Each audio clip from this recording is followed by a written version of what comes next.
De regresso à Europa, o Mundial de 1954 foi atribuído à Suíça, nação que, por se ter mantido neutral na Segunda Grande Guerra, era das poucas a poder abalançar-se à organização. E este Mundial parecia feito à medida para a Aranyk Csapat, a equipa de ouro, que era o nome dado à seleção da Hungria, que encheu repetidamente as manchetes dos jornais do início da década de 50. Ausente do Mundial de 1950, por não estar em condições de se fazer a deslocação ao Brasil, a equipa húngara tinha sido campeã olímpica em 1952, em Helsínquia, e vinha de uma série inolvidável de partidas sem derrota, que já datava de maio de 1950. Desde um 3-5 contra a Áustria até ao início do Mundial foram 28 jogos com 24 vitórias e 4 empates.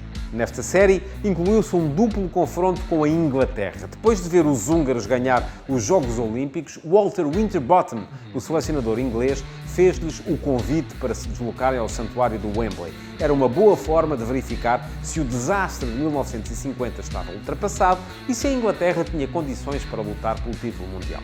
A data foi desde logo acertada e ficou na história, 25 de novembro de 1953. Os húngaros foram nessa tarde os primeiros continentais a vencer a Inglaterra e fizeram-no com estrondo, 6-3. O primeiro golo, marcado logo a abrir, mostrou duas coisas: que os executantes húngaros eram excepcionais e que muita da superioridade da equipa de ouro se baseava numa nuance tática montada pelo selecionador Gustav Sebestyk. Hidikuti receives and he bangs it past Merrick for a goal. Hungary one up in the first 45 seconds. Ou então não, que há quem diga que tudo não passou de um acaso e que Sebestyk apenas se limitou a aceitar as características dos jogadores sem querer contrariá-los. O avançado centro da Hungria, que começou por ser Péter Palotas, mas que naquela altura era já Nándor Hidekuti, baixava em direção a um dos dois interiores ou até ao meio-campo, arrastando com ele o seu marcador direto, o defesa central, e abrindo muito espaço para a entrada daqueles que acabavam por ser os verdadeiros goleadores da equipa, Sandor Kocsis e Ferenc Puskás. Nesta transformação do WM em WW, Palotas e Hidekuti são vistos por muitos como os primeiros falsos 9 da história, ainda que haja quem aponte antes ao austríaco Matthias Zindelar, de que já vos falei há dias, ou até a José Piendibene e ao ataque em leque do Peñarol uruguaio do início do século XX. Em maio de 1954, imediatamente antes do Mundial, os ingleses devolveram a amabilidade e foram jogar com a Hungria a Budapeste. Fosse para lhes servir de preparação ou mesmo de moralização, o jogo não cumpriu os propósitos, pois nessa altura levaram um corretivo ainda maior, 7-1.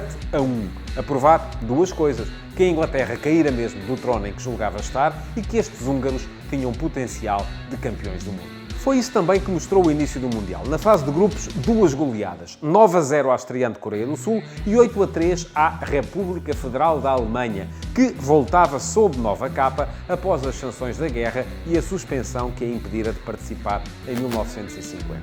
Kocsis, o cabeça de ouro, assim chamado pela qualidade do seu jogo aéreo, o homem que substituíra na seleção Kubala, quando este desertara para o Ocidente, fez 7 dos 17 golos húngaros nestes dois desafios. Ninguém na Hungria admitia já outra coisa que não fosse a repetição da caminhada triunfal de Helsínquia 2 anos antes. No comboio de regresso a casa, nessa altura, os jogadores tiveram de parar em todas as cidades para serem saudados por uma multidão em êxtase. Em Budapeste, foram 400 mil os que saíram à rua para os vitoriar. Os preparativos para a festa já começavam quando a Hungria derrotou o Brasil por 4-2 nos quartos de final. O jogo, que ficou conhecido como a Batalha de Berna, acabou com tudo à pancada. Djalma Santos e Božić, o médio cerebral que era deputado no Parlamento húngaro, foram ambos expulsos depois de agressões mútuas. Mas o pior aconteceu depois do apito final do inglês Arthur Ellis. Um fotógrafo brasileiro aviou um valente soco num polícia. O guarda-redes Castilho derrubou o outro agente que ia socorrer o primeiro e o lateral Pinheiro acertou com uma garrafa na testa de Puskás, que nem sequer tinha jogado, pois estava lesionado desde o confronto com a República Federal da Alemanha. Se saíram maltratados deste jogo, os húngaros sofreram depois fisicamente para afastar os campeões em título, os uruguaios, que só caíram após prolongamento. Mas a 4 de julho de 1954, lá estavam eles na final, prontos para o seu mais importante encontro com a história. Do outro lado estava a República Federal da Alemanha, a quem já tinham ganho por 8-3 na fase de grupos. Puskás voltava à equipa depois da lesão. O jogo parecia uma formalidade. Mas disso vos falarei amanhã, quando o Mundial voltar ao bar.